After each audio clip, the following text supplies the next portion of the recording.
warahmatullahi wabarakatuh. Bismillahirrahmanirrahim. Alhamdulillahirabbil alamin wassalatu wassalam ala sayyidina Muhammad miftahi babi rahmatillah adada ma fi ilmillah salatan wa salaman daimaini bidawami mulkillah wa ala alihi wa sahbihi wa man walah. Alhamdulillah, kita bersyukur kepada Allah Subhanahu wa taala atas limpahan nikmat yang Allah berikan kepada kita. Khususnya adalah nikmat yang paling besar dari Allah adalah nikmat hidayah. Sebagaimana Allah Subhanahu wa taala berfirman, "Ihdinas siratal mustaqim siratal ladzina an'amta 'alaihim." Berilah kepada kami petunjuk jalan yang lurus, yaitu jalan yang Engkau beri nikmat kepada mereka. Dari sini Allah Subhanahu wa taala menjelaskan bahwa nikmat yang paling besar dari Allah adalah nikmat hidayah, diberi petunjuk menuju jalan yang lurus oleh Allah Subhanahu wa taala. Sedangkan para ulama menjelaskan bahwa siratal mustaqim, jalan yang lurus itu, ada sahabat yang menafsirkan yaitu adalah al-Islam. Ada lagi sahabat yang menafsirkan bahwa siratal mustaqim itu adalah Al-Quran. Dan juga ada sahabat yang menafsirkan bahwa siratal mustaqim itu adalah tariqun ilal jannah, jalan menuju surga. Sedangkan juga ada yang menafsirkan bahwa siratal mustaqim adalah jalannya Nabi Muhammad sallallahu alaihi wasallam. Dan sebagaimana yang dijelaskan oleh para ulama bahwa jalan untuk menuju kepada Allah, jalan untuk sampai kepada Allah Subhanahu wa taala itu adalah 3 jalan. Yang pertama adalah syariah, yang kedua adalah thariqah, dan yang ketiga adalah haqiqah. Syariat itu adalah ilmu, sedangkan thariqah adalah lautan yang luas, yang diibaratkan seperti lautan yang luas. Syariat itu adalah ittiba'ul mansus ala wajhin maksus, mengikuti nas, yaitu Al-Quran dan Sunnah, dengan cara yang khusus, mengamalkan ilmu. Jadi syariat itu adalah ilmu, thariqah adalah mengamalkan ilmu. Ibaratnya syariat itu seperti kapal, lalu thariqah itu adalah mengarungi samudra yang luas, sedangkan haqiqah yaitu ibaratnya seperti mutiara yang ada di dalam lautan. Apa itu haqiqah? Adalah ma'rifah, mengenal kepada Allah Subhanahu wa taala. Seandainya jika seseorang ingin mendapatkan mutiara yang ada di dalam lautan, harus memiliki kapal, lalu mengarungi samudra yang luas, baru akan mendapatkan mutiara yang ada di dalam lautan. Orang yang ingin mendapatkan ma'rifah, karena ma'rifah adalah tujuan daripada kita diciptakan oleh Allah Subhanahu wa taala. Sebagaimana Allah Subhanahu wa taala berfirman, "Wa ma khalaqtul jinna wal insa illa liya'budun." Kami tidak menciptakan jin dan manusia kecuali untuk ibadah. Ada sahabat yang menafsirkan bahwa ibadah di sini adalah ma'rifah. Jadi makna liya'budun adalah liya'rifun. Allah Subhanahu wa taala menciptakan jin dan manusia untuk mengenal kepada Allah, untuk ma'rifah. Hamba yang mengenal kepada Allah pasti akan takut kepada Allah. Hamba yang mengenal kepada Allah pasti akan tunduk kepada Allah. Hamba yang mengenal kepada Allah pasti akan beribadah kepada Allah Subhanahu wa taala. Jadi tujuan yang paling mulia adalah ma'rifah, mengenal kepada Allah. Harus melewati syariah, harus dengan ilmu. Lalu dengan thariqah, mengamalkan ilmu, baru akan mendapatkan haqiqah, tujuan yaitu ma'rifah, mengenal kepada Allah Subhanahu wa taala. Insyaallah kita akan mengkaji daripada kitab Manhajus Sawi, yaitu yang disusun oleh Al-Alim Al-Allamah Al-Habib Zain bin Ibrahim bin Smith, hafizahullah wa mata'ana bihi wa bi'ulumihi fid darain, yaitu kitab yang menjelaskan daripada thariqah Alawiyin, thariqahnya keluarganya Nabi Muhammad sallallahu alaihi wasallam, yang sesuai dengan apa yang diajarkan oleh Sayyiduna Muhammad sallallahu alaihi wasallam.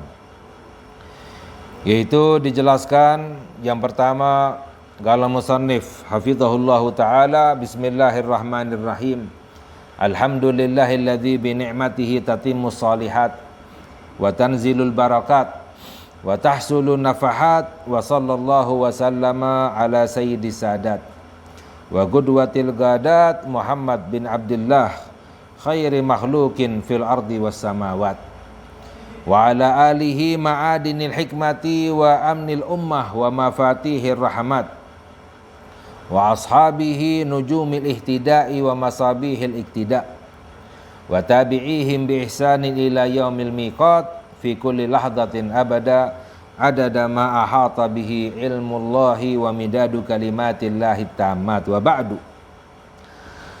Qala al-faqiru ilallahi jami'u hadhihi al-waraqat ar-raji min rabbih an yusliha lahu jami'al maqasidi wan niyat wa yubarika lahu fil ulumi wal amali sholihat. I'lam ayyuhal akhul habibul adna, ketahuilah wahai saudaraku yang tercinta, wasadiqul wafiyu al-ahna, razaqani Allahu wa iyyaka at-takhalluqa bi akhlaqi asma'il husna. Beliau mendoakan semoga kita bisa berakhlak dengan asma'ul husna, nama-nama Allah yang baik, wal uthura 'alal matlabil asna wal masyrabil ahna, dan untuk mendapatkan tujuan yang mulia. Annani lamma waqaftu ala kalami sayyidina imamil arifin wa qudwatis salikin al-habib Ahmad bin Zain al-Habsyi nafa'ana Allahu bihi wa bisairi salafis salihin. Ketika aku membaca, mengkaji daripada perkataan Al-Habib Ahmad bin Zain al-Habsyi radhiyallahu ta'ala anhu, wa huwa qauluhu radhiyallahu anhu fi ta'rifihi li tariqi sadatil alawiyin, ketika beliau menjelaskan tentang definisi pengertian daripada tariqah sadatil alawiyin. Tariqatu sadati ali abi alawi innama hiya al-ilmu wal amalu wal wara'u wal khawfu minallahi wal ikhlasu lahu azza wa jal. Beliau berkata bahwa tariqah as-sadah ali abi alawi yaitu adalah yang pertama ilmu syariat, dan yang kedua adalah wal amalu, mengamalkan ilmu, dan yang ketiga wal wara'u, yaitu al wara', meninggalkan hal-hal yang syubhat, hal-hal yang haram, sebagaimana dalam hadis sabda Nabi Muhammad sallallahu alaihi wasallam, khairu dinikum al wara', sebaik-baiknya agama kalian, maknanya sebaik-baiknya amalan di dalam agama adalah al wara', meninggalkan syubhat, meninggalkan yang haram yang dilarang oleh Allah. Lalu yang keempat adalah wal khaufu minallahi, takut kepada Allah. Karena buah daripada ilmu itu adalah takut kepada Allah. Ya.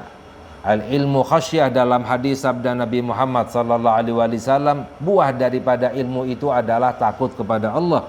Ulama yang sebenarnya adalah hamba yang takut kepada Allah. Allah Subhanahu wa taala berfirman, innama yakhshallaha min ibadihil ulama, sesungguhnya yang takut kepada Allah dari hamba-hambanya Allah adalah al ulama. Jadi ulama itu adalah hamba-hamba yang takut kepada Allah. Jika tidak takut kepada Allah, maka tidak dianggap sebagai ulama. Lalu yang kelima adalah wal ikhlasu Allahu azza wa jalla, yaitu ikhlas kepada Allah Subhanahu wa taala. 5, ini adalah tariqah al-alawiyin. Naqalahu Sayyiduna al-Imamu Idrus bin Umar al-Habsyi radhiyallahu ta'ala anhu fi kitabihi Iqdil Yawaqiti al-Jauhariyah, yaitu al-Imam al-Habib Idrus bin Umar al-Habsyi. Beliau menukil daripada perkataan Al-Habib Ahmad bin Zain al-Habsyi bahwa 5 tariqah alawiyin ini. Thumma qala, lalu beliau berkata, fanzur ila kamali tahqiqihi radhiyallahu anhu wa sa'ati ittila'ihi wa madidi ba'ihi. Lihatlah bagaimana kesempurnaan daripada tahqiqihi, ilmu, luasnya ilmu beliau, luasnya wawasan beliau, jama'a na'atahum asyarifa wa wasfahum al-munifa fi khamsi kalimatin wa khamsi halat. Beliau menggabungkan daripada sifat-sifat para al-alawiyin, ya, bagaimana sifat-sifat mulia seluruh daripada tariqah alawiyin, yaitu pada 5 kata, 5 keadaan, yaitu ilmu, amal, wara, khauf, takut kepada Allah, serta ikhlas kepada Allah Subhanahu wa ta'ala. Dan di dalam kitab ini insyaallah akan mengkaji, menjelaskan satu persatu daripada 5 tariqah alawiyin ini agar kita bisa mencapai ridhonya Allah Subhanahu wa ta'ala. Dan ini juga tariqah yang dijelaskan oleh Al-Imam Al-Ghazali radhiyallahu ta'ala anhu. Beliau berkata bahwa jika seseorang ingin mendapatkan kebahagiaan dunia dan akhirat, ingin mendapatkan kemuliaan dunia dan akhirat, maka yang pertama harus memiliki ilmu, dan yang kedua harus mengamalkan ilmunya, ya, sebab al ilmu bila amal kasajaratin bila thamar, ilmu tanpa amalan seperti pohon tanpa buah. Lalu yang ketiga adalah al ikhlas, ikhlas kepada Allah, dan yang keempat adalah takut kepada Allah Subhanahu wa ta'ala. InsyaAllah kita akan kaji satu persatu penjelasan daripada tariqah alawiyin agar kita mendapatkan kebahagiaan, kemuliaan dunia dan akhirat. Amin ya rabbal alamin. Wa sallallahu ala sayyidina Muhammad wa ala alihi wa sahbihi wa sallam. Walhamdulillahi rabbil alamin. Wassalamualaikum warahmatullahi wabarakatuh.